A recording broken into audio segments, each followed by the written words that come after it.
here it is. You guys can see that. $15. It's comes with a bike mount also, so that means it's got to be battery powered, I guess. It's got a CMOS sensor. It's set at f2.0, 16 megapixels is the resolution.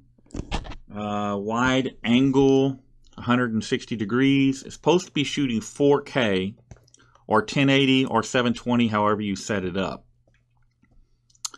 External media is micro SD card, which I bought one, and it is supposed to be that you can Wi-Fi it with an app on your phone. Okay, guys, I'm just gonna roll some footage here, and I'll narrate over it real quick for you, and that way we can kill two birds with one stone. The angle of the camera is very good. It gets enough of the side views to catch what you need to catch without being overly without too much fisheye. Notice how clear the footage is here. I mean, it is pretty good. I mean, it's actually very good for such a cheap camera. I was surprised, and this is not set for 4K. I've got it set for 1080. Okay, so here we have twilight, and you can see it's still pretty good. I'll get to some nighttime footage here in just a minute, but this is not bad for what you're paying for it. You just want to be sure that in the daytime when you leave your vehicle that you remove it from the windshield. Now there is an app. You control the settings on the camera through an app on your cell phone, and that was pretty seamless for me. I had no difficulty with it or anything like that. All I can say, overall, I'm very pleased with this camera. And so if you can find one at your local Walmart, I would say buy it. Again, you do want to be sure and remove it from your windshield in the heat, when the vehicle is unattended.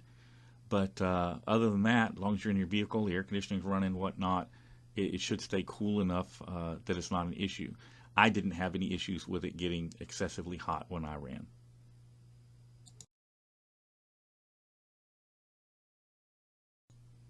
And here's some night footage. The windshield's dirty, so it kind of messes with the camera a little bit, but overall, I think it's pretty good.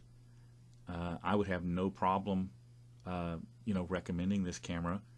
Again, I don't know about the longevity, how that's going to be, but they're so cheap you could buy 2 or 3 of them, and as they wear out, just get rid of them.